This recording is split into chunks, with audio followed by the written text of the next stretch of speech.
클래식 음악의 괴짜들, 우리 소연이부터 시작하도록 하겠습니다. 어, 일단 맨 처음으로 클래식 음악 중에 가장 좋아하는 곡이나 많이 들어봤던 곡을 알려주시면 감사하겠습니다.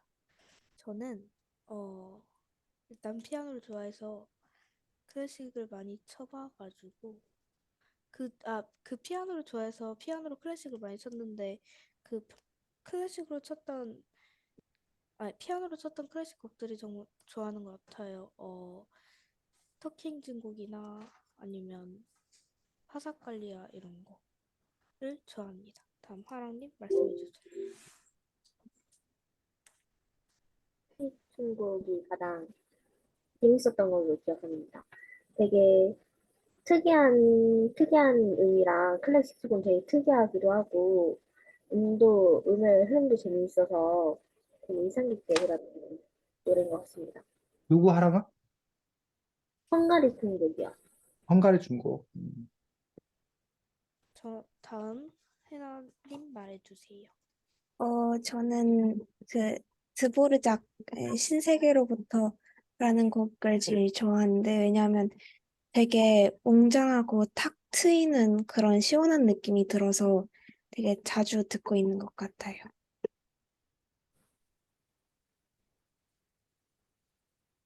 소연이 갑자기 입모양만 보이고 있어. 저요? 아, 됐다, 이제. 선생님 말씀해 주세요. 아, 저는 사실 음악을 별로 좋아하지 않습니다. 음악을 잘 하지도 못하고. 그런데, 책을 읽을 때, 배경음악으로 깔아놓는 음악을 좋아하고, 그래서 가사 있는 음악을 별로 이렇게, 가사가 들리면 자꾸 이제 신경이 쓰여가지고, 아, 외국 노래. 그러면 내가 어차피 못 알아들으니까. 그렇지 않으면 이제 클래식 음악을 듣는 이유가 클래식 음악을 좋아해서가 아니라 그 음악을 틀어놓으면 배경음악을 들을 수 있어서. 그래서 그런데 이제 참 안타깝게도 음악을 듣고도 그 음악을 막 이렇게 집중해서 음악만 듣고 막 이런 게 아니라 늘 보면 그냥 이렇게 배경으로 깔아놓았던 그런 음악으로 듣다 보니 그래서 그리고 또 음악을 이렇게 기억을 못 한다고 해야 되나? 이거 어디서 들어본 건데 근데 그 음악 제목이나 이런 걸 잘 기억을 잘 못해서 그래서 내가 어떤 음악을 좋아한다고 했을 때 물어봤을 때 이렇게 나 이런 음악을 좋아해라고 말하기가 좀 어려운 뭐 그런 음악에 대해서 정말 잘 모르는 사람이고 굳이 뭐 말한다면 옛날에 차이코프스키 음악을 주로 열심히 좀 듣지 않았나 라고 생각은 합니다. 그래서 이제 뭐 그런 적이 있습니다. 뭐 베토벤 음악을 한번 다 들어보려고 그러고 뭐 이런 식으로 음악가들의 음악을 한 번씩 이렇게 틀어서 이렇게 들어보려고 노력한 적이 있는데 근데 들을 때마다 새롭고 들을 때마다 헷갈리고 그래갖고 딱히 뭐 뭐라고 이렇게 얘기하기가 좀 힘듭니다. 네. 또 입모양만 움직이고 있어, 서연아. 그렇지? 네? 아니 이상해. 너 그래요? 내 하기 전에 뭐라고 말했었어, 안 했었어? 했었어요. 그치? 근데 그거는 계속 마이크가 이상한가 봐요. 어, 해. 네. 일단 두 번째로 이제 막 베토 여기 이 책에서 음, 음악가, 음악가들에 대해서 성격 같은 거에 대해서 이야기가 나왔잖아요. 그 중에서 가장 흥미로웠던 이야기가 무엇인지 알려주세요. 저는 그 베토벤이, 어, 사, 그 사람들 앞에서 이런 돼지들 앞에서는 공연을 하지 않겠다였나? 그 부분이 가장 신기했던 것 같아요. 보통 이제 음악을 들려줄 때는 자기의 음악을 알리려고 좀 더 열심히 연주해서 보여주지 않나라고 생각하고 있었는데 여기서는 이렇게 자신의 이미지를 생각하지 않고 그냥 이렇게 얘기를 해놔서 좀 신선했던 것 같아요. 다음 화랑님 말씀해 주세요. 어, 조금만 더 생각을 해봐도 될까요? 네? 조금만 더 생각을 해봐도 될까요? 네, 그럼 해나님 말씀해 주세요. 저는 슈만이 가장 인상 깊었는데 되게 약간 괴짜 같고 되게 남 신경 안 쓰고 되게 사람들도 이상한 사람이라고 생각하는 그런 성격을 가지고 있었는데 저는 아무리 생각해도 도대체 왜 이렇게 행동했을까 해서 그 답이 안 나왔던 것 같고 그리고 또 생각했던 게 이렇게 원래 천재 중에서는 괴짜들이 많다고 그러잖아요. 그래서 혹시 슈만도 이렇게 괴짜 같은 성격을 가지고 있었던 건가 싶어서 제일 인상 깊었던 것 같습니다. 감사합니다. 지금 화랑님 해도 될까요? 네, 화랑님 어, 말해주세요. 저도 베토벤이 기억이 나왔는데 되게 노래가 베토벤 노래가 되게 약간 부드러웠던 걸로 기억이 남는데 기억을 하는데 이게 은근히 약간 성질이 있고 약간 이 화가 많은 그런 사람인 걸 알고 되게 놀랐었습니다.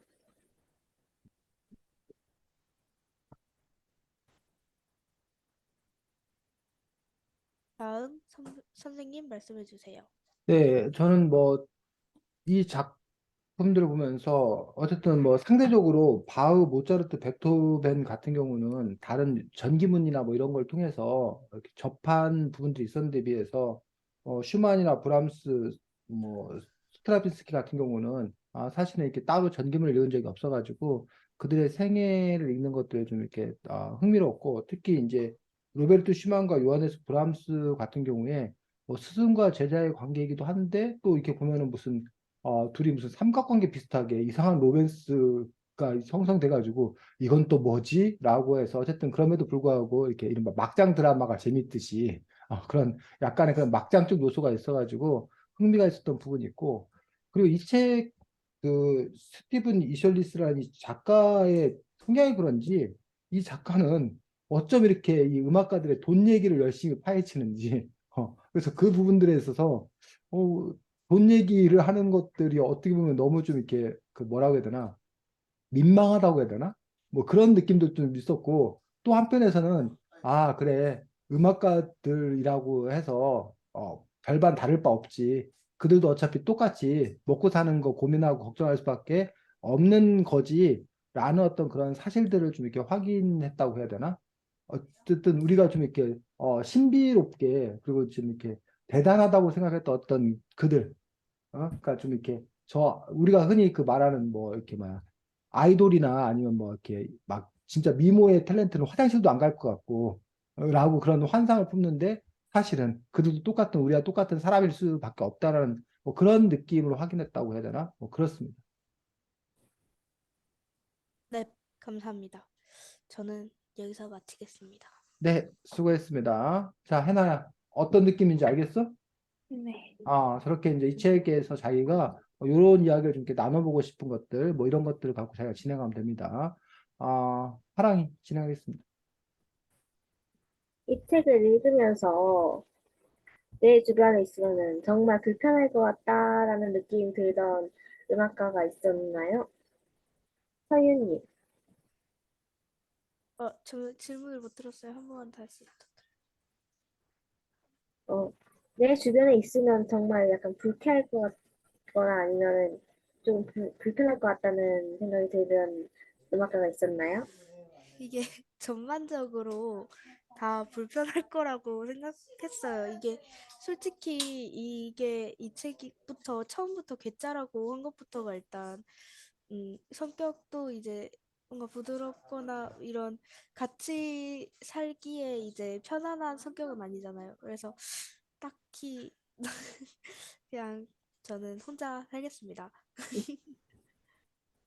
해나님, 저는 아까랑 비슷한데 아무래도 이 책에서 제일 이상하게 행동했던 건 슈만이 아닌가 생각이 되는데 여기서 막 슈만이 나이가 들고 이상해져 갈수록 음악도 이상해져 갔고 막 죽기 전 몇 달에 탁자가 마법을 부린다고 막 말하고 이런 걸로 봐서는 진짜 같이 있으면은 이해도 안 되는데 어떻게 반응해줘야 될지도 모르겠고 되게 약간 꺼려질 것 같은 그런 사람이라 생각했습니다.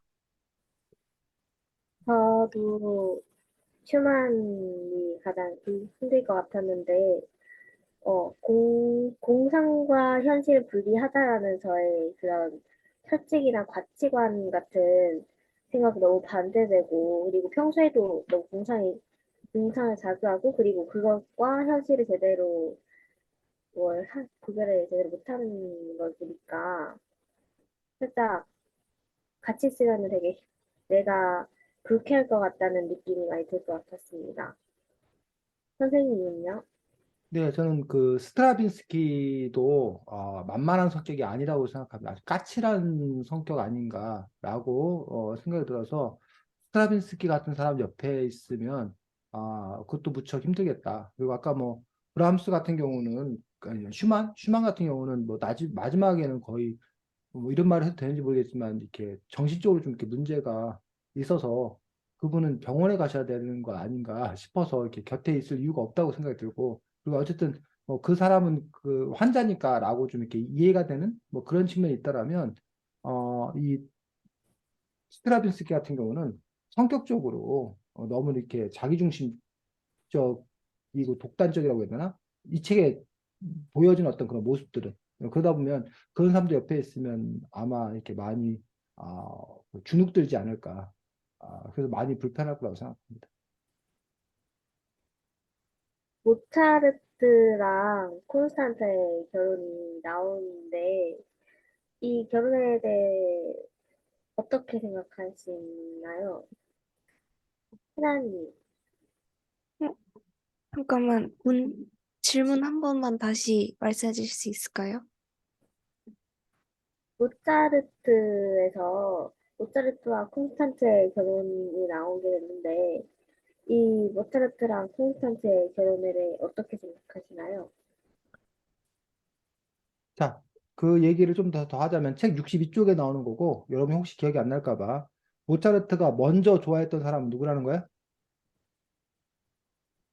자기 콘스탄츠 언니. 언니 알로이자를 먼저 좋아했었는데 언니가 그 퇴짜를 놓은 거지 거절당한 거지 그 이후에 이제 그 아버지의 반대에도 불구하고 그 동생과 결혼하게 되었다라고 얘기하고 있고 그 바람에 이제 모차르트가 자기 아버지와도 멀어지게 됐다라고 이야기하는 그 렉 걸려서 엄마 카메라가 이상해.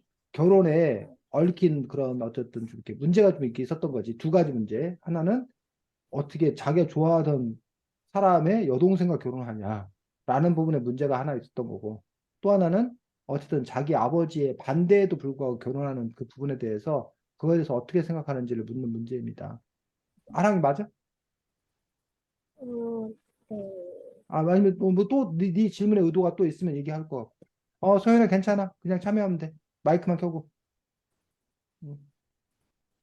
하랑이 네가 질문에 의도가 있으면 얘기를 해. 더. 음, 그냥 자신의 그냥 생각. 음, 그래. 어, 저는 콘스탄체랑 알로이지아랑 좀 성격이 비슷했으면은 알로이지한테 차이고 나서 콘스탄체한테 반했을 수도 있겠다. 그래서 뭐 아버지가 이 시대에는 뭐 결혼에 대해 간섭을 굉장히 많이 했겠지만 그래도 저 같으면은 콘스탄체에게 반했으면은 반대도 불구하고 결혼을 했을 것 같아요. 뭐 결과적으로는 결혼 생활이 되게 행복했다고 나오니까 뭐 그럴 만한 충분히 합리적인 선택이었다고 생각합니다. 서윤이, 저기,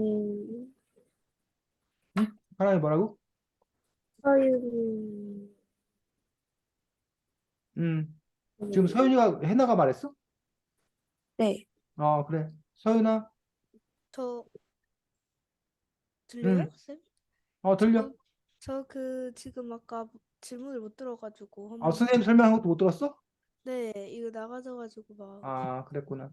어쨌든 그 모차르트의 결혼에 대해서는 어떻게 생각하냐고.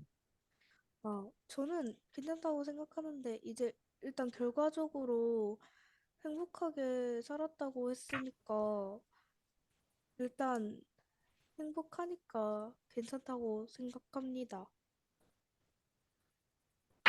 어, 저기, 민성이 언니도 해요?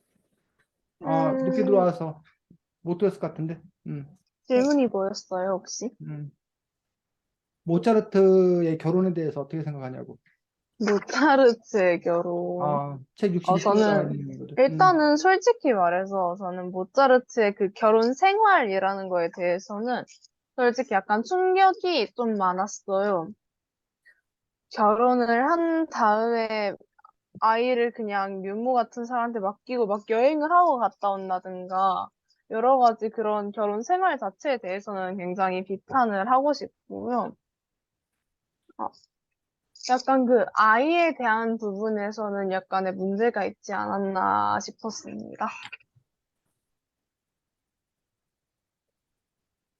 네. 저는, 저는 약간 결혼하기 전에 사랑을 서로 하는 건 좋은데 약간 결혼은 아니라고 생각했습니다. 왜냐면 일단 모차르트와 콘스탄체도 경제관념이란 게 없었고, 그리고 약간 무책임하게 아이를 버리고 여행을 떠나는 걸 보니까 되게 자유롭고 책임감이 그렇게 크지가 않은 사람이라는 생각을 하는데, 그러니까 이렇게 둘이서 만나니까 경제관념이 없으니까 일단 결혼했으면은 기본적인 돈이 필요할 거 아니에요. 근데 일에 전혀 신경 쓰지 않고 그냥 결혼을 했다가 진짜 잘못돼서 진짜 아예 돈이 없어서 큰 문제가 생겼더라면 그리고 책임감도 없으니까 여러 문제에 시달릴 수 있다는 점을 고려하고 결혼을 했어야 되는데 이거를 신경 쓰지 않은 것 같아서 약간 이건 좀 아니다라는 생각이 들었습니다. 선생님은요? 네, 저는 지금 두 가지 부분을 얘기를 하자면, 첫 번째, 아까 민성이나 지금 하랑이가 문제 삼고 있는 아이를 남에게 맡긴 그런 부분에 대해서는 모차르트나 이 콘스탄체가만 특별히 그런 게 아니라 그 당시의 문화가, 그 당시 귀족들이나 이런 사람들은 아이를 보모에게, 유모에게 맡겨서 키우게 하거나 다른 곳에서 이렇게 아이를 키운다던가 이런 것들이 이렇게 일상적인 어떤 그런 일이었기 때문에 이 모차르트의 부부의 문제는 아니었다라고 저는 그렇게 알고 있습니다. 이건 첫 번째로. 두 번째로 이제 결혼과 관련되어서 하랑이가 지금 문제 삼고 있는 경제관념이 둘 다 없지 않았냐라는 부분에 대해서는 경제관념이 있고 없고를 과연 어떻게 할 수 있나 라는 점들. 그러니까 그냥 사실 결혼을 우리가 할 때, 사랑해서 하느냐, 조건 보고 하느냐, 그런 얘기를 많이 하는데, 오히려 보통은 우리가 순수한 사랑은, 조건 안 보고, 조건 안 따지고, 그냥 내가 그 사람이 좋아해서 결혼하는 게, 원래 결혼은 그렇게 해야 되는 거 아니냐라고 이제 하지만, 오히려 이제 어른들, 또는 그런, 이른바 세속적인 어떤 그런 부분들이 결혼은 결국은 사랑이 아니라 그 삶이다. 그러니까 결혼해서 생활을 어떻게 할 건가 중요하기 때문에 조건이 중요하다. 그리고 그 사람이 연봉을 얼마나 받는지, 그 사람이 뭐 능력이 있는지, 이런 걸 잘 따져서 결혼을 해야 되고, 뭐 여자를 고를 때도 이 사람이 살림을 잘할 여자인지, 물론 이게 좀 옛날 남녀 차별적인 발언이긴 한데, 옛날 기준으로 봤을 때 뭐 이런 경제 너무 사치스럽지 않은지 이런 걸 잘 따져가지고 결혼을 해야 현명한 결혼 생활을 할 수 있다라고 얘기하는 사람도 있습니다. 반면에 아니 그런 걸 왜 따지냐, 결혼은 서로 좋아하는 사람끼리 서로 사랑해서 하는 거 아니냐라는 어떤 그러한 아, 그 결혼에 대한 또 가치관의 어떤 그런 차이라고 봤을 때 모차르트가 자기가 좋아하는 사람과 결혼을 하는 것, 그건 너무나 어, 젊은 나이이고 그리고 사랑해서 결혼을 한 거기 때문에 너무나 좀 당연한 것 아닌가 라고 생각이 들고, 그리고 이제 아까 저 같은 경우에 이제 어떻게 그 언니를 사랑했다가 동생을 사랑할 수 있느냐라는 그런 부분들에 대해서, 사람의 사랑이라는 것들은 얼마든지 저는 그것도 가능한 일이다라고 생각합니다. 그 사람에게 그 누군가의 사랑을 느낀다는 것들이 이렇게 마음이 이렇게 바뀔 수도 있는 거고 하기 때문에 그런 부분도 저는 이해가 가는 그런 부분들이 있고, 아버지의 반대에도 불구하고 그럼 그걸 해야 되는 건가라는 부분에서 그런 점에서 보면 모차르트가 용기 있다라고 생각합니다. 근데 그거 참 대단하다고 여겨지는 것들이, 모차르트가 끊임없이 어렸을 때부터 아버지의 영향 안에 이렇게 살았었는데 어떻게 아버지가 반대하는 일을 할 수 있었을까? 오히려 그 점이 좀 대단한 것 같습니다. 왜냐하면 계속 그렇게 어떻게 쉽게 말하면 요즘으로 말하면 그 이른바 가스라이팅 당해가지고 그 아버지에 의해서 끊임없이 세뇌당했을 텐데 어떻게 거기서 이렇게 아버지가 원하지 않는 일을 할 수 있었는 건가? 라는 부분들이 오히려 또 그렇게 어린 시절에 그렇게 아버지에 의해서 계속 당했던 거에 대한 또 반작용? 뭐 이런 것들 때문에 또 가능하지 않았겠나라고 뭐 생각할 수 있겠지만 어쨌든 그 부모가 반대하는 결혼을 했다는 것들 자체가 상당히 용기 있는 그런 선택이었다고 생각이 듭니다. 그래서 결과적으로 어려운 점도 있었기 때문에 결과적으로 놓고 봤을 때는 뭐 여러 가지 다른 얘기가 있을 수 있지만 그 상황에서는 저는 뭐 모차르트의 선택을 지지할 수 있을 거라서 그래서 이제 다 했어요. 네, 수고했습니다. 해나 하고 싶은 거 있으면 하면 되고 안 그러면 하라는 게 할 거고 어때 해나? 다음에 그래 민성이 솔직히 이거를 여러분들이 했는지는 모르겠지만, 그냥 약간 몇 가지 물어보고 싶은 게 있었거든요. 일단은, 여기 이 책 약간 클래식 음악의 그런 작곡가들, 그런 사람들을 위주로 쓰여진 책이잖아요. 여러분들은 이 중에 어떤 작곡가들을 알고 있었는지, 그리고 약간 평소에 약간 클래식 음악과 약간 친숙하게 접하고 있었는지, 그런 내용을 좀 물어보고 싶었는데, 일단 여기 저 같은 경우는 바흐, 모차르트, 베토벤, 슈만, 브람스, 스트라빈스키에서 스트라빈스키 빼고는 거의 다 알고 있었던 것 같아요. 그리고 사실 클래식을 그렇게 좋아하진 않지만, 뭐, 이런저런 가지로 뭐 가끔씩 듣기도 하고, 악기를 배워보다 보니까 아무래도 접할 기회가 많아서 어느 정도는 친숙하게 이 책을 읽었던 것 같아요. 해나는요? 저도 비슷하게 스트라빈스키만 빼고는 다 많이 들어보고 접해본 사람인데 이 책에서 스트라빈스키 막 음악이 나오는데 다 처음 들어보는 거라서 약간 제가 클래식을 좀 알고 있다 생각했는데 되게 모르는 사람도 많았구나 생각이 들었고 저도 어릴 때부터 음악을 해가지고 또 클래식에 대해서는 되게 쉽게 접할 수 있어서 그리고 또 학교 수업에서도 그 막 주제 선택 수업에서 수강 신청을 막 잘못한 탓에 음악 수업을 두 번이나 들었던 적이 있어가지고 그래서 클래식에 대해서는 되게 많이 알고 있고 자주 접하고 있어요. 하랑이는요? 저는 스트라빈스키 빼고는 들어본 이름인데 평소에 저는 클래식을 그다지 좋아하지 않는 편이어서 많이 들어보긴 했는데 딱히 친숙하거나 좋아하진 않았습니다. 네. 예주는요? 클래식을 많이 접하냐고요?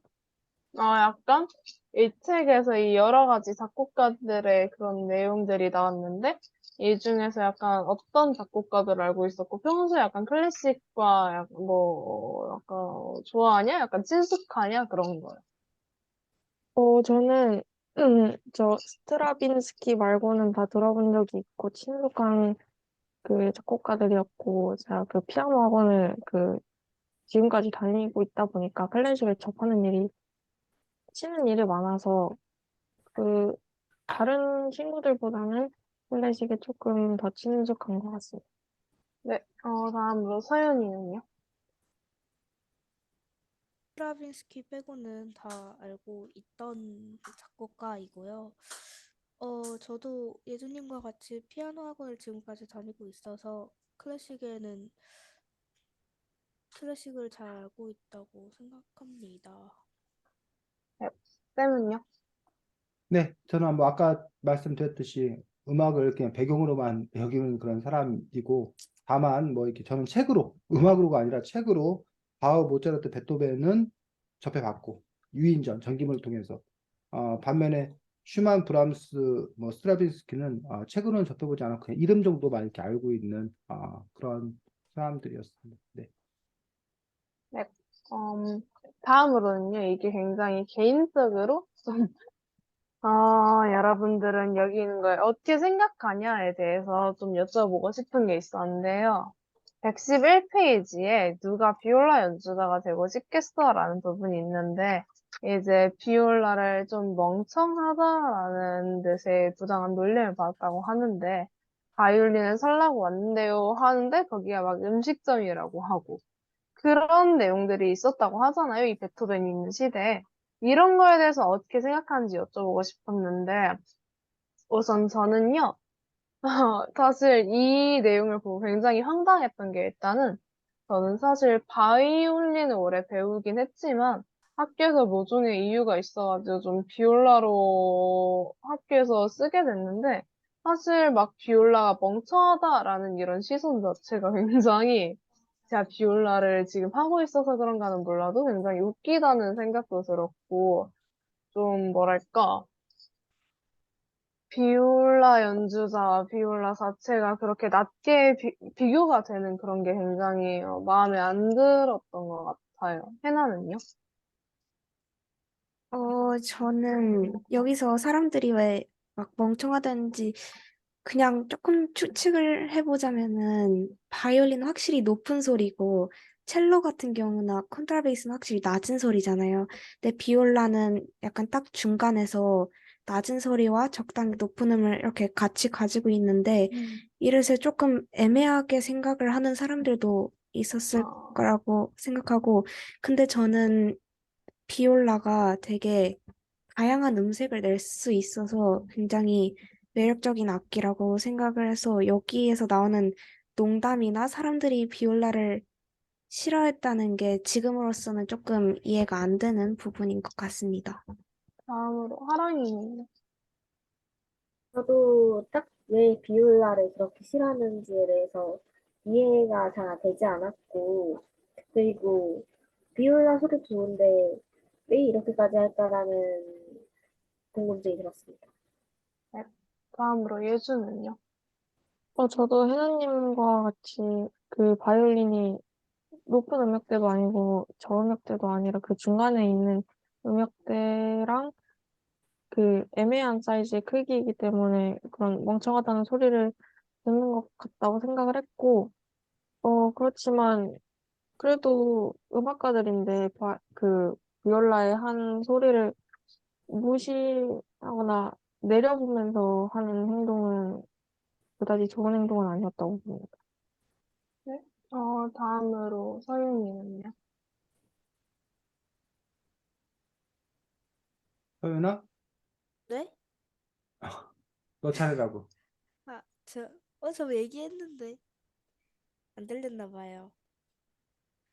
일단 저도 비올라 연주자라고 해서 부당한 대우를 받는 것에 대해서 조금 어 이제 부당한 대우나 놀림 이런 걸 받는 것에 대해서 이해가 안 되고 그러니까 뭔가 비올라도 하나의 악기고 그걸 연주할 수 있는 것도 재능인데 그 재능을 인정해주지 않는 것이 꼭 비올라라고 그 가운데 음역대라고 이렇게 부당한 대우를 놀림을 하는 것이 이해가 안 됐습니다. 네. 그리고 쌤 얘기하기 전에 아주 간단하게 하나만 덧붙이자면은요. 제가 작년부터 이제 올해까지 1년 동안 해봤는데요, 비올라를. 일단은 첫 번째로, 아까 까먹고 안 한 얘기이기도 한데, 비올라 연주하는 사람이 사실 전 되게 똑똑하다고 생각이 드는 게, 높은 음자리가 아니라 음자리표부터 다른 걸 쓰기 때문에 사실 이거 진짜 머리 좋아야 바로바로 적용이 되는 거라서 일단 그 점에서는 사실 바이올린 하는 것보다 대단해 보이기도 하고, 이게 사실 중간 음역대는 맞긴 한데 되게 소리가 딱 사람 목소리 그 정도고 되게 음색이 되게 좋아요. 네. 그러니까 사실 생각해보면은 아까 까먹고 안 한 말이기도 한데 사실 어떻게 생각하면은 비올라를 연주한 사람이 오히려 진짜로 머리가 좋은 건 그쪽이 아닌가라는 생각이 둘 다 배워본 사람으로서는 들었던 것 같기도 해요. 쌤은요?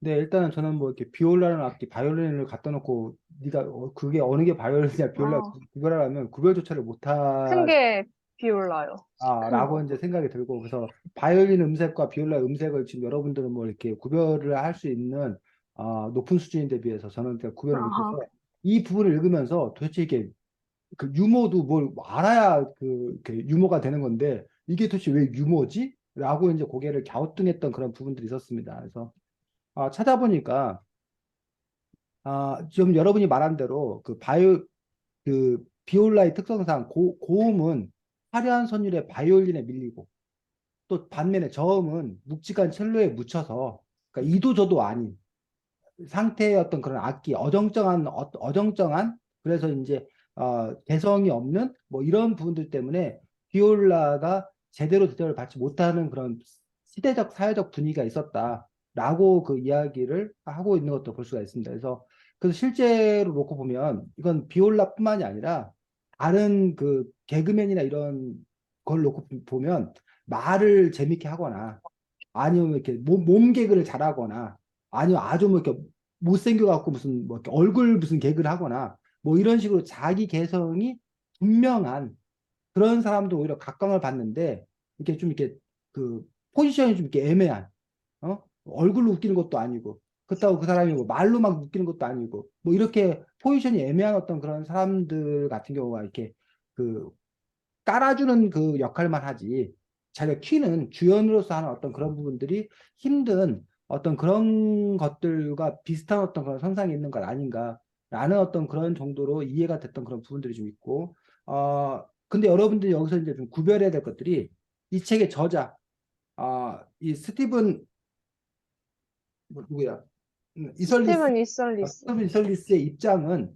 이 사람은 비올라를 폄하하는 게 아닙니다. 알아요, 알아요. 누가 비올라 연주가 되고 싶겠어? 라고 해서 이거는 이 사람들이 살던 시대, 베토벤이 살던 그 시대에 일반적인 그 음악가들의 정서가 그러했다라는 어떤 그런 부분들을 얘기하고 있는 것 같고 여기 보면 이제 비올라 연주자는 왠지 이제 멍청하다는 부당한 놀림을 받았다라고 해서 이런 것도 이제 부당하다라고 얘기하고 있음으로써 이 저자는 이제 이것들이 아니다라고 얘기하고 있고 그리고 또 변호하기로는 클레악의 모든 소리를 듣기 위해서는 오히려 일부러 중간 소리 연주를 즐겼던 것 같다라고 해서 비올라를 적극적으로 변호하고 있는 것 아닌가라고 생각합니다. 그래서 선생님 찾아보니까 그 음악계의 개그 중에 이런 것도 있다고 합니다. 바이올린을 도둑맞지 않으려면 비올라 케이스에 넣어두면 된다. 라는 네? 음. 아, 그거 완전 그런 미친 짓인데? 그런 개그. 그러니까 비올라 케이스에 넣어두면 그게 이제 비올라인 줄 알고 훔쳐가지 않는다. 아니, 누가 그런 미친 짓을 해요? 라는 아니, 다 깨지겠네, 악기. 그런 개그가 있다라고 와. 하는 걸 봤을 때, 음악가들 사이에 비올라에 대한 어떤 그런 인식들, 그런 부분들이 좀 있구나라는 어떤 그런 부분들을 확인할 수 있습니다. 근데 비올라가 더 큰데 따지자면 비올라를 훔쳐가지 않아요? 그게 더 팔만할 텐데, 더 커서. 선생님, 뭐, 신기하네. 악기에 대해 잘 몰라서, 네. 와. 네. 바이올린이 비싼 악기가 어, 있다는 건 아닙니다. 바이올린도 비싸고요. 비올라는 더 커서 걔도 비싸요. 더 무거워요. 네. 저 네, 여기까지 하겠습니다. 네, 수고했습니다. 예주. 저군요. 일단 첫 번째로, 모차르트는 굉장히 어렸을 때부터 천재적인 음악 감각을 가지고 태어났고, 그 재능을 널리 널리 펼치면서 많은 여행을 하면서 살아왔는데, 저는 이 부분을, 모차르트 부분을 보면서 어린 나이부터 이렇게 막 여러 군데 다니면서 활동하고, 심지어 이때는 뭐 비행기나 자동차 이런 게 없었을 시대인데, 이렇게 활동하면서 움직인다는 게 어린 나이로서는 굉장히 피곤하고 힘든 일이라고 생각을 했어요. 어, 그래서 저는 제가 베토벤이, 제가 모차르트였다면 이렇게, 부모님이 이끌려 다니면서 활동을 하고 싶진 않다는 생각을 했거든요. 다른 분들은 본인이 모차르트 같은 감각을 가졌다면 어떻게 살아가고 싶은지 얘기를 해주시면 되겠습니다. 민성이는, 일단은 사실 모차르트의 재능 자체가 엄청난 재능이잖아요. 그런 거 생각해보면 그 시대상에서만 해도 사실 그 정도 재능이면 엄청나게 대단한 거고, 솔직히 말하면, 부모님 따라서 그런 여행을 다니는 게 힘들 수도 있겠지만, 개인적으로 저는, 어, 그런 걸 할 실력이 안 돼서 그럴 수도 있겠지. 아무튼 그런 거를 막 내가 해보고 싶다 같은 분명 같은 것도 있기도 하고 어느 정도 되게 좋아하기 때문에 사실 그런 여행을 하면서 그런 거 할 수 있다 하면은 거의 내 몸에 무리가 되지 않는 한은 꼭 계속 할 것 같고요. 일단은 그 재능을 이용해서 돈부터 벌지 않을까 싶어요. 혜나님은 어떻게 생각하세요? 저는 여기서 처음에는 막 새로운 곡을 받으면 신이 나서 뭐 달려들었다.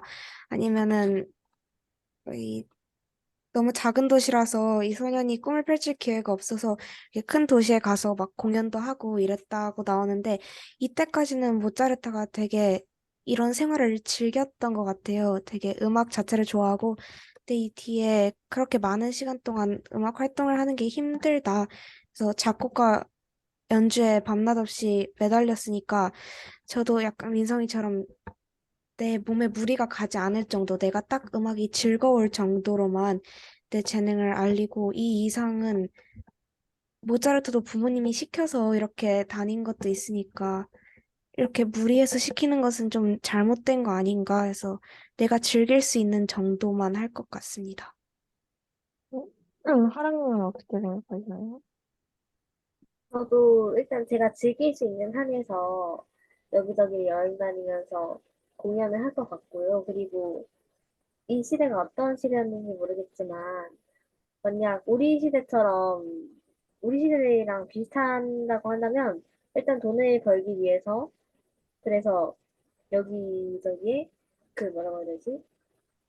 연주하는 그 교향단이라고 해야 되나? 아무튼 그런 연주단을 찾아가서 자기도 끼워달라고 해서 거기에서 일하면서 돈을 받고 작곡을 하면서 자기 건강에 무리 가지 않게 하면서 할 것 같습니다.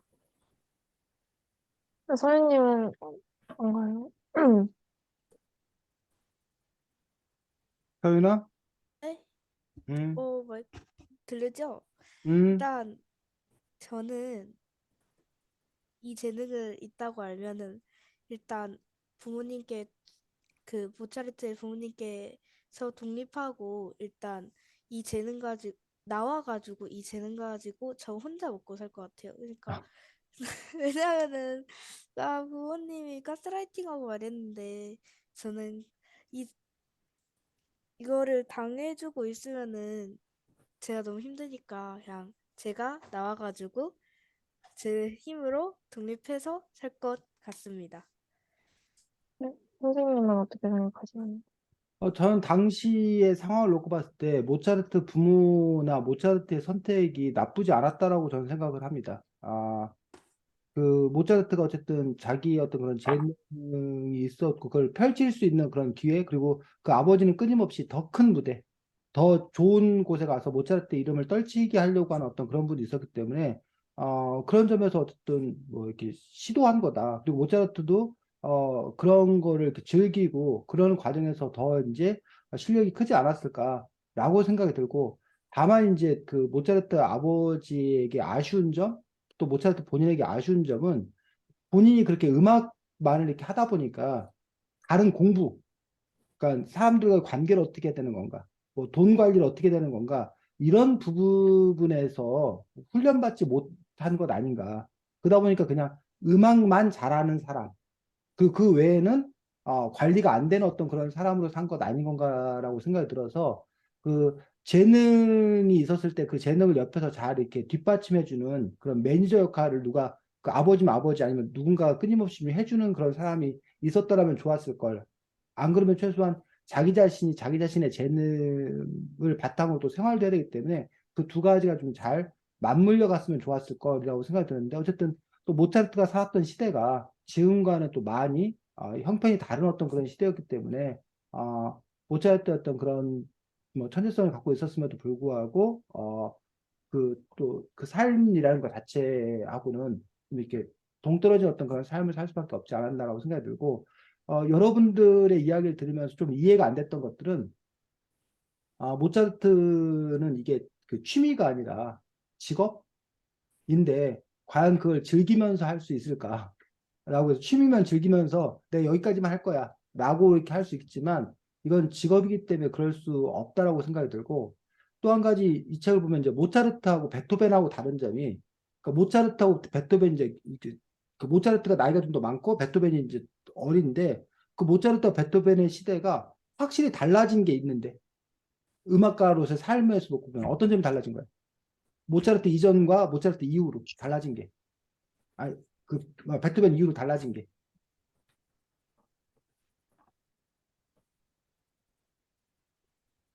왜 베토벤은 상대적으로 그 큰 소리 치며 살았잖아.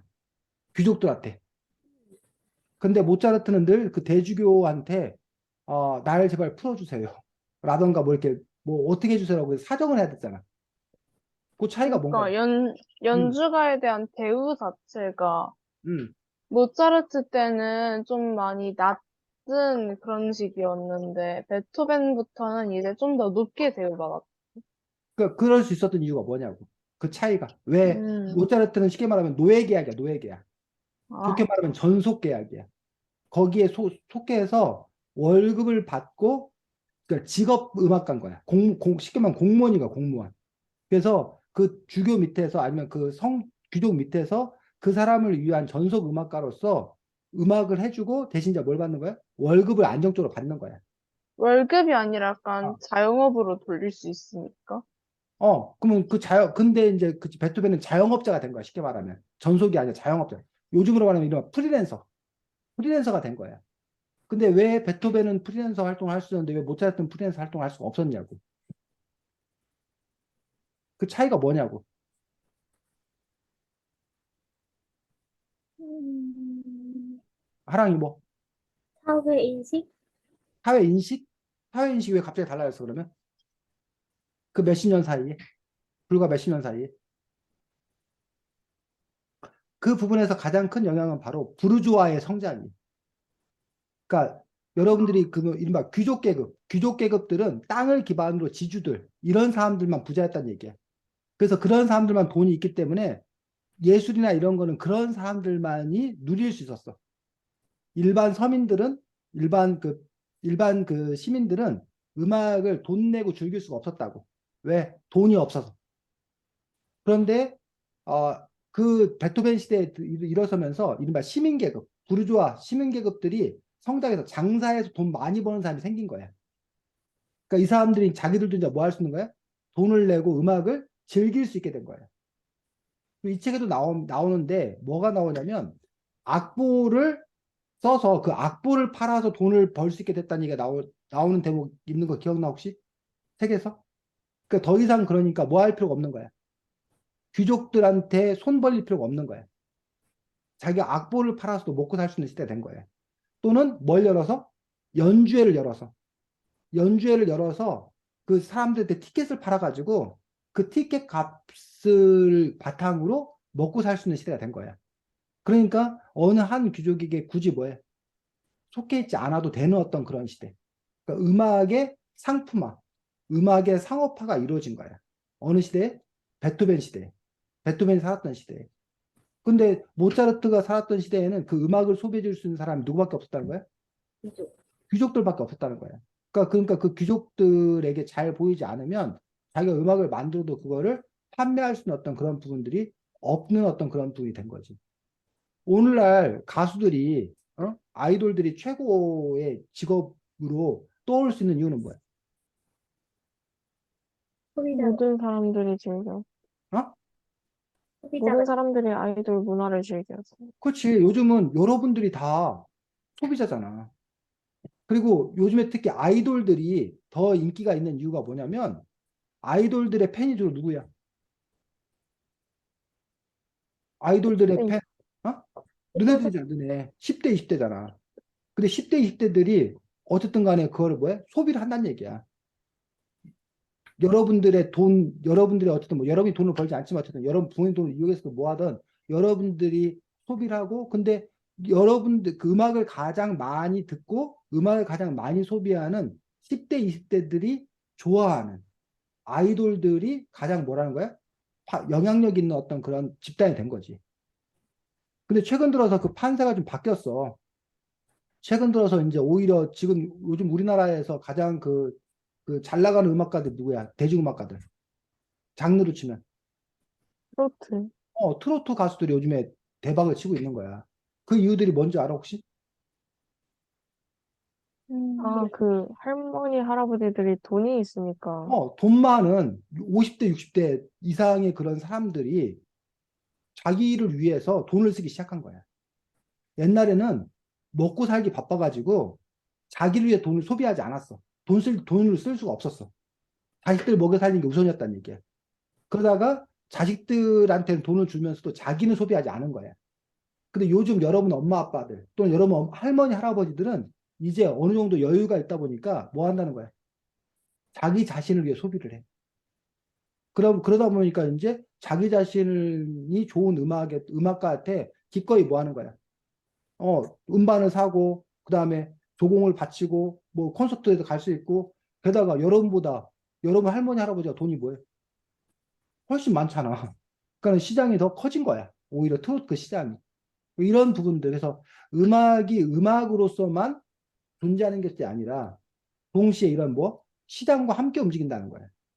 근데 그것들이 지금만 그런 게 아니라 이 책을 통해서 그 당시 시대도 뭐였구나? 마찬가지였구나. 다만 그 시장이 뭐 한 거야? 지금과는 다른 거야.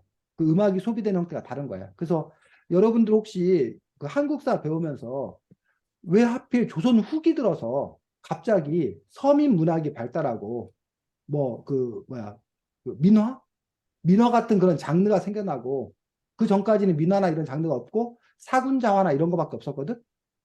근데 왜 조선 후기 들어서 이렇게 민화가 생겨나고 한글 소설이 막 갑자기 뭐 보급되고 막 그래? 그거 혹시 역사 시간에 배운 거 기억나? 배웠어? 하랑이. 네, 서민들이 응. 땅을 농사를 지어서 돈을 많이 벌 수 있어서 여유가 생겨가지고 그런 문화를 지킬 수 있었다고 들었어요.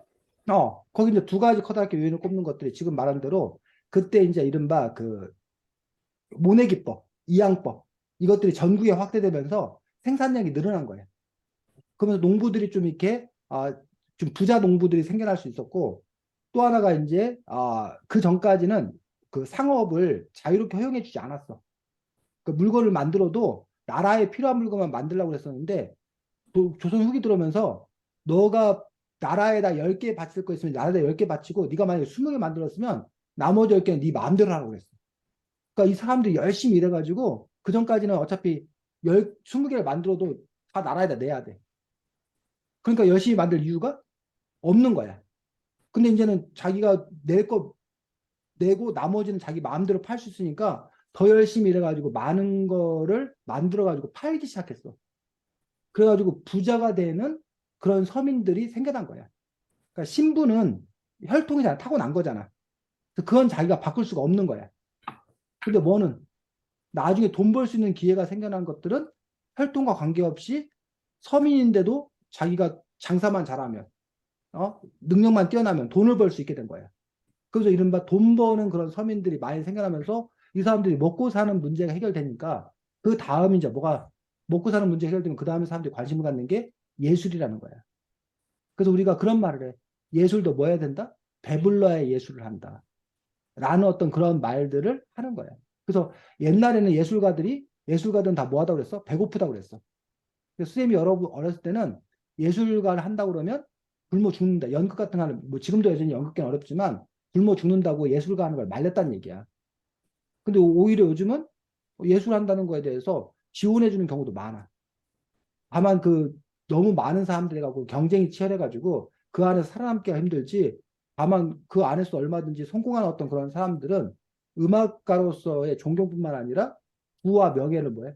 한꺼번에 누릴 수 있는 어떤 그러한 뭐 토대가 이렇게 형성된 것들 그런 부분들이 이제 예전과 지금이 달라진 그런 부분들이고 그것들이 가능했던 어떤 그런 이유들은 바로 우리 사회가 선진국이 되면서 소득이 좀 늘어나면서 그런 그 토양이 형성된 거고 그 조선 시대도 역시 마찬가지로 조선 후기에 그러한 그 경제적 여건들이 바뀌면서 이른바 사람들이 그 그림을 소비할 수 있게 되고 그 글을 소비할 수 있게 되고 그러다 보니까 자연스럽게 뭐 한다는 거야.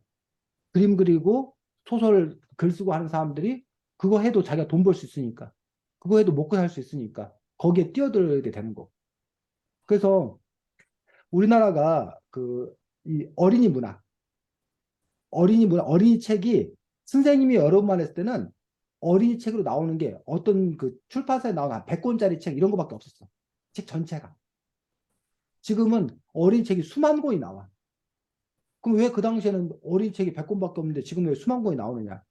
또 선생님이 어렸을 때는 동화 작가 한다고 하면 어떤 인식이었냐면 소설가가 돼야 되는데 소설가가 뭐 하는 사람? 못된 사람. 그러니까 소설가가 될 실력은 없는데 그런 사람들이 하는 게 뭐 하는 거다? 동화 작가가 되는 거다. 이런 식으로 동화 작가를 좀 뭐 했다는 거야? 낮춰봤다는 거야. 근데, 그런데 나중에 그 우리가 나라가 이제 뭐야, 그 잘 살게 되면서 부모들이 자녀 교육에 대해서 많은 신경을 써주게 되고, 그럼 자녀들한테 좋은 책을 사주기 시작한 거야. 그러니까 그게 이제 뭐가 되는 거야? 돈이 되는 거야, 쉽게 말하면. 그러니까는 많은 출판사에서 어린 책을 만들려고 그러고, 어린 책들이 잘 팔리는 거야.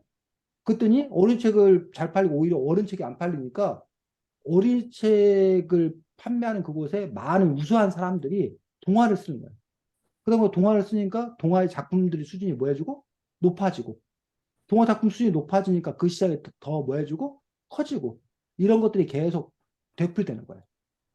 지금도 우리나라 왜 그 케이팝이 잘 나가는 이유들이 요즘 많은 여러분 같은 어린이들이나 이런 사람들이 청소년들이 뭐라는 거야? 케이팝으로 내가 인기를 끌고 싶다 해서 많은 사람들이 춤추고 노래하고 이걸 도전을 하잖아. 또 축구도 많은 사람들이 하잖아. 그러니까 우수한 인재가 몰리는 거야. 그러다 보니까 그쪽에 우수한 인재가 몰리니까 더 좋은 것들이 컨텐츠가 생산되고 더 좋은 컨텐츠가 생산되니까 더 많은 인정을 받게 되고 그러다 보니까 더 그 시장이 커지고 이런 것도 이른바 선순환 되는 그러한 일들이 일어난다는 거지. 그래서 그런 점에서 여러분들이 어쨌든 그 예술이라는 어떤 그런 부분들이 이러한 사회 현상과 함께 맞물려서 간다는 점들 그런 부분들도 여러분들이 함께 볼 수 있었으면 좋겠다고 생각합니다. 네, 다음 예주. 이 책에 6명의 작곡가들이 나오는데, 이 작곡가들 중에 본인이 가장 인상적이었던, 가장 좋아했던 작곡가와, 그리고 그 작곡가의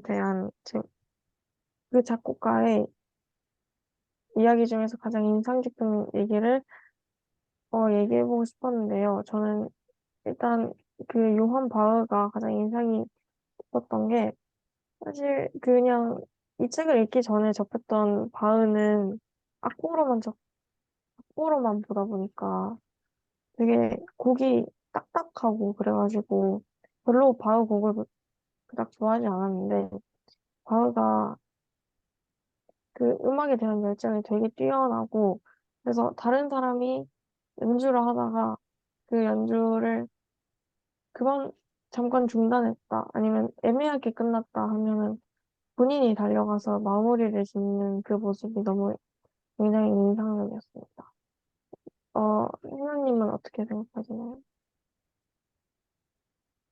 저는 브람스가 인상 깊었던 사람 중에 하나이기도 한데, 여기서 브람스를, 잠시만요. 처음 시작할 때, 그, 마음씨 따뜻한 고슴도치라고 표현을 하는데, 진짜 여기서 친하지 않은 사람에게는 되게 쌀쌀맞고 까칠한 그런 사람으로 보이는데, 이제 아이들에게는 막 사탕도 나누어주고 되게 인자한 사람같이 보여서 이 성격 자체가 되게 특이하다 생각됐고, 그리고 브람스의 곡풍도 되게 제가 좋아하는 그런 신나는 분위기도 있지만 잔잔한 자장가 되게 유명하잖아요. 그런 부드러운 느낌도 같이 있어서 그 이 브람스의 성격 두 가지 성격이 인상 깊었습니다. 하랑님은 어떻게 생각하시나요? 저는 이구리 스트라빈스키가 가장 기억에 남았는데 되게 성격이 되게 구두쇠라고 해야 되나? 그런 게 있어서 되게 기억에 남았고, 그리고 약간 뭐든지 약간 재활용하려는 모습이 약간 뭔가 어떤 면으로는 되게 대단하다라는 생각이 들어서 인상 깊었습니다. 윤성님은 어떻게 생각하나요? 전 솔직히 여기 있는 모든 작곡가들을 정말 좋아하지 않고요. 솔직히 말하면 사실 조금 싫어한다가 맞을 것 같긴 한데, 난 제일 인상 깊은 건 모차르트였는데, 왜냐면은 제가 원래 알고 있던 모차르트에 대한 내용과 새로운 내용들을 알게 되기도 하고, 좀, 그래서 재밌었던 것 같아요. 그리고 참고로, 여기에는 안 나온 그런 작곡가, 뭐 연주자 그쪽이 있긴 한데, 사실 저는 파가니 좋아합니다. 서인님은 어떤가요? 예, 서윤이. 저는 베토벤이 인상 깊었습니다. 이제 일단 되게 불같은 성미를 가지고 있다고 했는데 어, 음악 면으로선 영웅이지만 사람들의 인간관계, 주변 사람들에 대해서는 영웅이라고 볼 수 있을까? 아니면은 진짜 편안한 사람이라고 볼 수 있을까? 저는 의문이 들어서 이 차트가 제일 인상이 깊었습니다. 선생님은 어떻게 네, 생각하시나요? 저는 그 뭐 영웅 얘기 잠깐 했었는데 저도 베토벤의 어떤 그 부분에 있어서 베토벤이 모든 사람들은 평등하다라고 생각했던 그래서 이제 뭐 나폴레옹을 처음에는 그 평등을 실현할 수 있는 사람으로 봐서 그에게 이제 영웅 교향곡 뭐 이런 걸 헌사하려고 했었는데 그가 이제 스스로 황제가 되는 걸 보고서 또 다른 독재자로 간다고 생각이 들어서 그 계획을 이제 취소했던 어떤 그런 부분들 또 귀족들 앞에서 뭐, 자기를 더 오히려 높이 평가했던 어떤 그런 자신감, 뭐 이런 부분들이 상당히 좀 이렇게 인상 깊었습니다. 네, 네, 저는 여기서 마치겠습니다. 네, 수고했습니다. 자, 책 223쪽 잠깐 보도록 하겠습니다.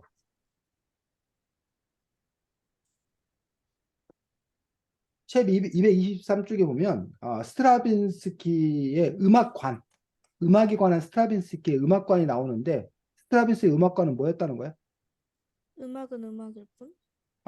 음악은 음악일 뿐, 그게 뭔 말이야? 음악은 음악이 사람이 감정이 아니라 음악 고유의 그런 감정을 표현한다.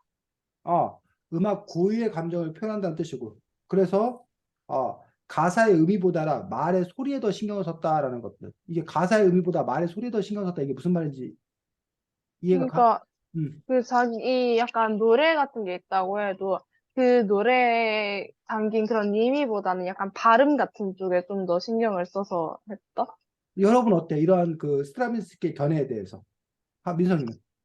일단 저는 사실 그러니까 여기 가사를 붙일 때 가사의 의미보다 말의 소리에 더 신경을 썼다라는 부분에서는 솔직히 그 소리가 아무리 좋아도 의미가 아주 쓰레기 같으면은 그 곡은 딱히 딱 좋다고 생각이 들지 않기 때문에 약간 음악은 음악일 뿐이다라는 의견은 동의하지만 이 점에서는 음악의 완성도를 위해서라도 이거는 별로라고 생각이 좀 드는 것 같아요. 음. 예주는. 저도 그 발음이나 소리에 신경 쓴다는 건 좋은데, 너무 저급한 그런 단어들을 가지고 노래를 쓰면은 더 별로일 것 같아가지고, 소리도 물론 중요하지만 의미도 조금 신경을 써야 된다고 생각합니다. 하랑이. 저도 여기 소리에 이게 어울리는가 아닌가도 중요하게 생각을 해야 되지만 그 단어의 의미가 우리에게 좋지 않은 단어라면 그것도 그 듣는 사람들에게 불쾌감을 줄 수 있는 단어이지 않을까 하니까 오히려 그것도 완성도를 떨어뜨리는 것 같습니다. 하나는. 저는 말의 소리보다 의미를 조금 더 중요하게 해야 된다고 생각하는데, 왜냐하면 제 생각으로 음악도 저희가 이해를 하면서 들을 필요가 있다고 생각하는데 소리만 중요시하면은 그 담긴 의미가 없으면 저희가 음악을 들을 때 생각도 할 수 없고 그냥 듣는 건 너무 그 음악을 듣는 이유가 없다고 생각해서 저는 의미를 더 중요하게 생각하는 것 같아요. 서윤이.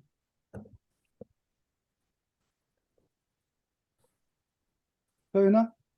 예? 너는 어떻게 생각해?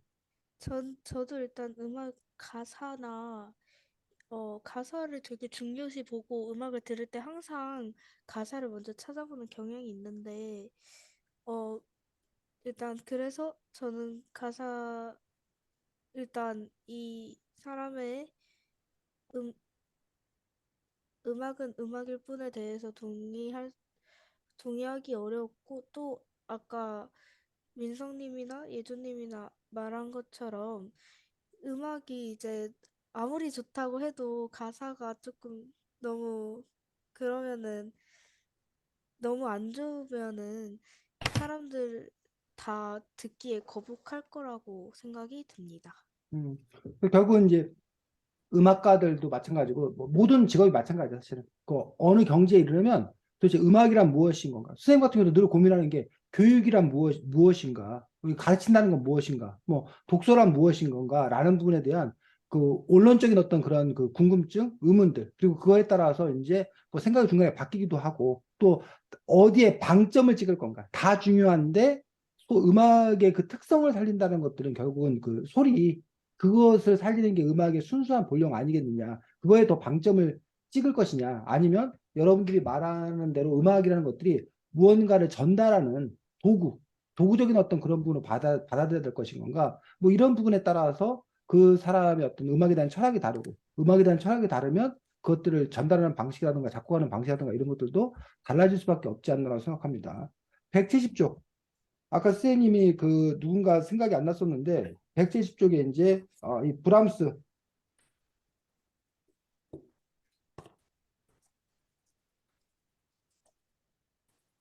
자 브람스가 바로 밑에서 둘레 다섯째 줄 브람스는 작곡 의뢰를 받지 않고도 악보를 팔아 부자가 된 최초의 작곡가였지만 돈을 쓰는 방법을 몰랐다라고 돼 있어서 이 사람은 이제 작곡 의뢰를 받지 않고도 자기가 뭐 한 다음에 작곡한 다음에 팔 수 있는 어떤 그런 시장이 생겨난 거고 이 브람스 이제 아까 베토벤 같은 경우는 귀족 외에도 자기에게 그 뭐야 음악을 부탁하는 그런 사람들 또는 귀족에게 전속돼 있지 않아도 자기가 후원을 받아서 그 활동할 수 있는 그런 점에서 이제 이른바 갑과 을의 위치가 조금 바뀐 그런 부분들이 이제 음악가인 그런 부분들인 것들 볼 수가 있습니다. 178쪽 보겠습니다.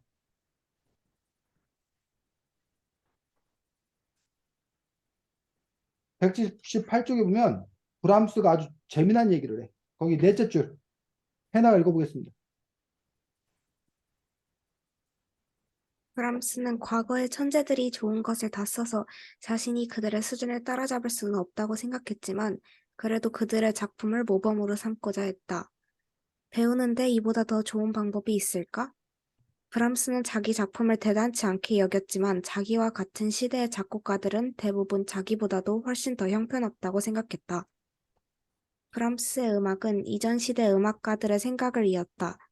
과거의 형식을 치워버리고 새로운 음악적 틀을 만들려고 하던 사람들은 브람스가 그저 낡은 음악을 다시 쓰는 구닥다리라고 생각했다. 그것은 틀린 생각이었다. 브람스의 위대한 업적은 옛 형식들을 가져다가 생생하게 숨쉬는 살아있는 음악으로 변화시켰다는 것이다. 거기까지. 자, 지금 해나가 읽은 부분을 바탕으로 얘기하면 브람스 음악은 어떻다는 거예요?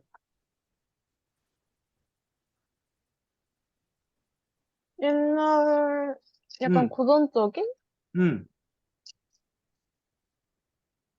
자, 이런 것들 우리가 이제 흔히 말하는 보수적이다, 보수적. 우리가 보수파라는 부분이 있고 진보파라는 부분이 있거든. 보수파들은 과거의 전통이 훌륭하다고 생각한 거예요. 그 좋은 전통은 계속 보존 발전했다고 생각이 드는 거예요. 그래서 기본 틀을 갖고 있는 상태 속에서 그거를 재해석해내고 그걸 풍부하게 해내고 이것들이 자신의 역할이라고 생각한 거예요. 그래서 브람스는 여기 말한 대로 그런 농담 아닌 농담을 하는 거지. 너무 그 앞선 사람들이 다 해놔가지고 내가 뭘 새로 할 게 없다. 그러면 우리는 그냥 그걸 잘 뭐 하는 게 유지, 보존하는 게 그 우리가 해야 될 일이다. 라고 브람스는 음악의 사명을 그렇게 생각한 거예요. 반면에 많은 또 그 우리들이 보통 생각하고 있는 것들은 기존의 것을 뭐하고 깨뜨리고 새로운 뭔가를 만드는 것들, 그것이야말로 뛰어난 것 아닌가라고 얘기하는 어떤 그런 부분들. 그래서 이제 두 가지가 있는 거지. 하나는 창업, 새로 뭔가를 시작하는 사람, 그 새로운 걸 뭔가 이루는, 없던 걸 만드는 이런 쪽에 자기가 더 할 건가? 아니면 자기가 태어났는데, 예를 들면 지금 현재 우리 제일 잘 나가는 게 삼성이잖아. 삼성의 그 회장 이재용 회장 같은 경우는 자기가 태어났는데 뭐야, 삼성이라는 이미 대단한 그룹이 있는 거야. 그럼 그 사람 입장에서는 삼성을 뭐 어떻게 해체하고 새로 만드는 게 아니라 기존에 있는 거 어떻게 더 뭐 할 거냐? 유지 발전시킬 거냐? 이게 자신의 뭐가 되는 거야? 임무가 되는 거지. 아니면 그런데도 이제 뭐 이종 회장이 이종이라 할지라도 아니다. 이전의 어떤 그런 그 사람들의 방식이 아닌 난 새로운 방식, 새로운 도전을 나는 할 거다. 라고 할 수도 있지만 아무래도 새로운 방식, 새로운 도전을 하기 힘들 거야. 왜? 기득권이 기존에 이렇게 쌓여진 게 있는데 그걸 다 그것도 성공한 모델이 있는데 그 모델을 거부하고 새롭게 시작하는 건 너무나 큰 모험을 해야 되기 때문에 그런 점에서 그런 선택들은 쉽지가 않겠지. 어쨌든 그런 점에서 이런 음악가들도 나름대로 그 부분들에서 선택들이 달랐던 어떤 그런 지점들을 볼 수가 있다는 거죠. 자, 여러분들이 어쨌든 이 음악가들에 대해서 그냥 음악가들은 음악으로 얘기하는 거 아니냐. 우리가 그런 얘기 하거든. 판사들은 판결문으로 얘기한다. 어? 그리고 음악가들은 음악으로 얘기한다. 그리고 뭐 감독은 스포츠 감독은 점수 뭐야 결과 승패 결과로서 얘기하는 거지 구구절절하게 이런저런 얘기하는 거 아니다. 라는 얘기를 하고 있거든. 근데 그런 점에 비해서 이 책은 음악가를 음악으로 얘기하지 아니하고 그 음악가의 삶의 이야기를 조명하고 있거든. 이런 음악가의 삶을 얘기를 조명하고 우리가 알아가는 것들이 어떤 의미가 있다고 생각하는지 아니면 오히려 우리가 그 음악가의 음악을 듣는데 이런 것들이 오히려 방해 요소가 된다고 생각하는지 그런 부분에 대해서는 어떻게 생각해? 서윤이? 서윤아? 어, 서윤이 열심히 지금 얘기하고 있을 거야. 우리만 못 듣고 있을 뿐이지. 민성이, 마이크가 켜져 있는 거 아, 아니에요? 민성이, 얘가 지금 마이크가 됐다 안 됐다 그래. 민성이, 음, 죄송한데 다시 말해주실 수 있나요? 예주, 아, 저는 딱히 플러스도 마이너스도 안 된다고 생각하고, 딱히 꼭 감상하는 데는 별 그게 없다고 생각하고, 근데 상식으로 알아두거나 재미로 접하기에는 되게 좋은 것 같아요. 하라이, 저는 이 작품을 읽으면서 이 작품의 사람들의 작곡가들의 작품을 듣고 그리고 그 전에 그 작가들의 생애를 알아보면 오히려 그 사람이 가지고 있는 가치관에 대해서 이해할 수 있기 때문에 더 작품 감상에 도움이 되지 않나 생각합니다. 해나. 전 작곡가의 삶에 대해 알면서 이렇게 음악을 들을 때 그 분위기에 대한 이해도가 조금 더 높아질 것도 같은데 전 이렇게 깊게 이렇게 파헤치면서 듣는 것보다 가볍게 딱 음악에만 집중하면서 듣는 걸 좋아하기 때문에 저 같으면은 음악가의 삶보다는 그 음악 자체의 스토리를 더 알고 싶은 마음이 큰 것 같아요. 민성아, 이제 질문 이해가 됐어? 네, 아, 저도 사실 이 친구들이랑 비슷한 의견인데, 아니, 솔직히 음악가 삶을 알아봤자 써먹을 것도 아니고, 아, 이 사람이 이런 인생을 살아서 이런 곡을 만들었구나. 이런 생각을 하지도 않잖아요, 우리가 솔직히. 사실 이 음악가들의 내용을 안다고 해봤자 악곡 감상에는 절대로 도움이 안 되고, 추가로 연주할 때도 절대로 도움이 안 된다고 생각합니다. 그냥 약간 상식 정도로만 대충 알아두는 그 정도? 그거 같아요. 서윤이 혹시 마이크 나올까, 지금은? 안 나올까? 안 나오면 얘 안 써도 돼, 서윤아. 자, 여러분들이 오늘은 이 클래식 음악의 괴짜들 받고 다음 주에 글쓰기는 뭘 것 같아? 감이 잡히지 않아? 어? 조사해갖고, 아니, 어. 다른 작곡가 소개하는 거? 조사해갖고, 예준은 나를 너무 잘 알아. 예준은 나를 너무 잘 알아. 아, 그냥 악곡 소개하면 안 돼. 자, 클래식 음악의 괴짜들에 나오지 않은, 이 책에 나오지 않은 음악가 한 사람을 정해서, 응? 그 사람의 삶에 대해 조사한 후에, 응? 자기 말로 그 음악가를 뭐 한다? 소개하는 글쓰기. 이해가? 그래서 네. 여러분 여기서 중요한 거는 이거야. 여러분들이 조사 역량. 결국 이 사람이 직접 이 사람들을 만난 게 아니잖아. 이 사람도 결국은 뭐 했다는 거야? 여러 자료를 바탕으로 조사한 거야. 그리고 이거를 자기 말로 재구성한 거야. 그래서 여러분들의 어떤 글쓰기, 그 음악가의 그 작품을 쓰는 것도 자체도 중요하지만 여러분이 이런 그 방법을 통해서 여러분이 글 쓰는 방법을 배웠으면 좋겠다는 거야. 글 쓸 때 조사를 한다. 그 다음에 그것들을 자기가 재구성해서 자기 언어로 바꿔 표현한다. 근데 다만 이제 여러분들이 이 사람의, 여러분이 그 음악가를 어떤 색을 입힐 거냐. 그러니까 똑같은 베토벤을 쓴다 하더라도 예주가 쓰는 베토벤과 민성이가 쓰는 베토벤은 다를 수 있다는 거야. 그 자료를 보고도 너네가 어떻게 해석하느냐, 어떤 관점을 더 부각시키냐에 따라 달라지기 때문에, 어떤 면을 더 부각시키냐에 달라지기 때문에. 그래서 어쨌든 그런 점에서 여러분들이 그 음악가의 삶에 대해서 자료를 충분히 조사하는데, 요건 지양했으면 좋겠다. 그냥 어느 한 블로그에 가서 그냥 한 사람 소개되어 있는 걸 그냥 갖다가 문투만 바꾸고 하는 건 그건 별로 좋은 게 아니고, 여러분이 이왕이면 어쨌든 여러분이 아까 뭐 민성이가 누굴 좋아한다고 그랬는데 그 음악가에 대해서 여러 자료를 너희들이 좀 찾아보고 알아보고 그러고 나서 그 자료들을 종합해서 여러분들이 여러분의 언어로 바꿔서 소개했으면 좋겠다. 그리고 이 책에 따르면 이제 음악가의 어떤 그런 삶, 그다음에 몇 가지 에피소드, 그다음에 그 음악가의 대표적인 음악, 이런 부분들의 그 요소를 갖추어서 소개하는 어떤 그런 글쓰기를 여러분들이 할 수 있었으면 좋겠습니다. 질문 없고? 네. 수고 많았습니다. 네, 다음 주 보겠습니다. 안녕히 계세요. 안녕히 계세요.